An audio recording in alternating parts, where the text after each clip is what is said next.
Hello everybody, and thank you for joining me. This is Ciara from Ciara T Designs, and welcome back for another of my 12 weeks of Christmas cards. So let's jump right in. So to start, I'm going to create the background, and I wanted to do an ink blended look. This is one of my favorite color combos. If you guys have been with me for a little bit, you know how much I love pink.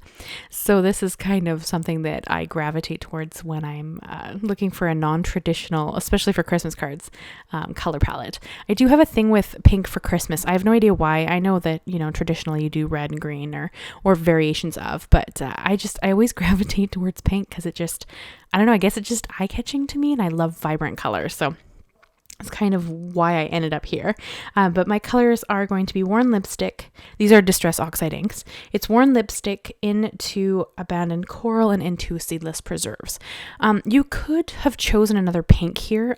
Picked Raspberry would have gone beautifully, but I love Seedless Preserves. It's a very pink purple. Hopefully that kind of makes sense. It's a very warm toned purple. So I kind of end up gravitating towards it as opposed to a more blue toned purple. So that's kind of my thought there. But as I said, you could have absolutely gone in here with like picked Raspberry and created a really beautiful pink to pink blend. But I chose to use Seedless Preserves just for a little bit of color variation, and because purple is also a stunning color. So I do kind of enjoy bringing in very vibrant colors. So once I was done blending my background there, and you saw me using a blending tool just because I find the domed foams easier to blend with, I brought in a piece of Pixie Dust Lawn Fawn Sparkle cardstock, which is what you see. I have a piece here sitting on my chrome base plate there. And then I'm pulling out random paper snowflakes by Tim Holtz. This is a really cool set that I've been using over and over again just because I think that the snowflakes are really pretty. And I cut out a whole bunch of them, as you're going to see here, mostly because I was going to cover the whole front of this card in these snowflakes, and I just wanted a variation of them. So I did use my switch off to the side there, and I did have it go back and forth. So it did have the double pressure because it went through once and then came back, as it has that switch button. And I used the chrome plate just because these are very delicate die cuts, and I thought that that would be the best way to cut them. And it was. As you can see here, I'm having no issue trying to pop them out. I think I finally figured out the best way to use my sandwich with my die cutting machine. I struggled a little bit to kind of get the right pressure with the plates and whatnot. So, I mean, of course, as I change up what I'm using, I do have to kind of be mindful of what my sandwich is. But I've really been enjoying this chrome plate. It is a little bit pricey. I think it cost me $60 something Canadian to get it, but it doesn't, like, the die is cut on it, but it doesn't cut into it. I hope that kind of makes sense. Like your plastic plates, it cuts into those and you have to replace them. This chrome plate, you're not supposed to have to replace. So we'll see. I have been asked if it dulls the dies. I haven't been using it long enough to know if it's going to do that yet or not. But so far I haven't had that issue. Hopefully I won't have that issue. But I have been asked that, and sadly I don't know yet, because I mean, I've only had the chrome plate for a very little amount of time, and the switch is only I've had for a few months. So it's still kind of a learning process for me. But you can see here, like, I'm easily poking out all the little inner bits of each snowflake with very little resistance, if any. And this is a glitter cardstock, so I do find sometimes you can have a fair amount of resistance just because the glitter likes to hold on. So I did find this chrome plate to be really, really helpful for more intricate dies. So hopefully that's kind of helpful if that's something that interests you. So I did poke out all those little bits super easily. As you can see here, I'm using a craft pick. And then we're going to move on to kind of building this card. It's not a super in-depth design. I love how it looks. It's really just pink and white, or like shades of pink, because that Seedless Preserves is technically a purple, but it's just kind of multiple shades of pink and a little bit of purple and then white. Those are the only colors I'm going to introduce into this design, and I think that kind of lends itself really well to how pretty this looks. So you saw me trim off just a little bit of my card base there. I kind of end up eyeballing it, and here I'm going to cut down. This is a full sheet of that glitter cardstock by Lawn Fawn. And I'm going to cut it down to like A2 sized fronts. And then I'm going to trim off a touch more of this one, but I'm not going to end up using this piece in the end. I felt like you got too little of the glitter cardstock around the edge. So I'm actually going to use a full A2 sized piece behind my cut down piece, so that you get a little more glitter. And here I'm going to make, it's not a mistake. It's just something I should have considered. So glitter cardstock, especially this one, is, I want to say it's like, it's not sealed with something, but it has a coating on it. And because of that coating, it's not going to absorb the glue. So the glue has to then come back out my colored panel. So you can kind of see, you can really see it in the Seedless preserves there at the top.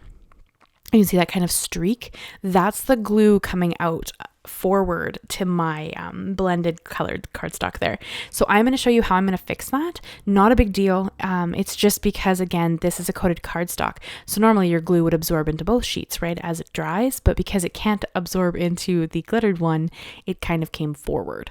So I did stamp out my sentiment you saw there. It is the Simon Says Stamp Christmas Blessings stamp set. Beautiful stamp sets in this. And here I'm just kind of showing you, because you can see it better on the Seedless preserves. So to kind of hide that glue, we're going to bring in some Perfect Pearls mixed up. I have it in a little mini mist bottle. It sits on my desk, and I'm going to splash some of that on. I was intending to do this anyways because I wanted that look of like more snowflakes kind of in the background. But this just helps hide that glue streak really well, because it kind of distracts your eye from that movement of the glue.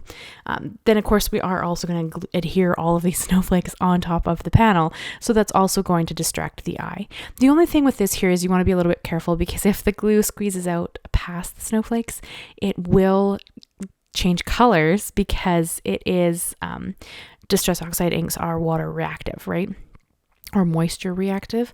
So if the glue kind of squishes out all over the place, it will change the color beside it a tiny bit. It does dry matte, so it's really difficult to see, but it does happen if you have a lot of glue going on. So it's just something to be kind of aware of. And I do intentionally have snowflakes hanging off of the edges of this panel, because I want it to seem like there's more going on outside of the panel. And I think that's one of the best ways to kind of have that look without putting in a ton more effort. So that's kind of what I thought there. And I did cut one of my snowflakes in half. You saw me adhere half of it to the left side and then half of it to the bottom. And I am also going to cut another snowflake out to go in that lower left corner once I kind of have everything adhered. But I did lay everything out how I wanted it before I adhered everything down. It took me a minute, so I cut that process out just because it takes me a while, and I don't think you guys want to watch me, shift around a random piece of cardstock every once in a while. So I did cut that out, but all I did was kind of arrange my snowflakes how I wanted them throughout the background. And then we adhered them down. And here's, you're going to see where I brought in that extra, oh no, I'm going to cut the cardstock off first. I brought my trimmer in for this just because there were so many random pieces hanging off. So I thought it would be easier to use the trimmer. So that's kind of what I used. But I did miss one little chunk of the snowflake there. So I'm going to bring in my mini snips and just lop that little piece off that was still kind of randomly hanging off the edge. And then clean up any areas where it kind of still had a little bit of cardstock hanging off the sides, because I do want this to fit in an A2 sized envelope. So I kind of had to remove those little pieces.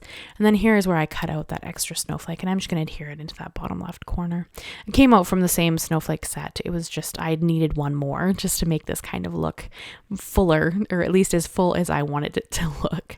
And then I brought my Nuvo Deluxe glue back in just to adhere this down to its base. I do jump between the Barely Art glue and the Nuvo Deluxe glue a lot, only because of the fine tip. Otherwise, it wouldn't matter. It's just my preference to how much glue comes out. You could have, of course, adhered this thousands of ways. Foam tape would have been really cool too. And it is the full front of the A2 card, as you saw there. And then I'm going to bring in some icy sparkled gems from Studio Katia, just because I can't leave well enough alone. I am very much a more is more crafter. And if you've been with me for a hot minute, you know that, because I have a tendency to keep adding things, even though I could probably stop. This is just my style, and I have a tendency, especially if it's sparkly, to add more. So bear with me as I add all of the sparkly things to this card. But honestly, I don't get to make Christmas cards all year round. Well, you can. I don't. So it's a lot of fun to bring in all the really sparkly things for Christmas cards, because I think you can really get away with it and it still looks stunning. So here I'm going to hold up the card so you guys can check it out in all of its glory. I think think that it turned out really pretty. I did put an extra piece of that cardstock on the inside with a little strip of the glitter cardstock beside it, just to kind of tie that in. And I think it turned out really pretty. I'd love to know what you guys think. I can't believe we are on week 10 already of my 12-week series. That's just wow. So that is the card I have for you guys today. I hope you enjoyed it. I'd love it if you'd leave me a like, leave me a comment, and consider subscribing if you haven't already. I do new cards every Monday and Thursday. Thank you so much, guys, and I will see you again very soon. Bye-bye for now.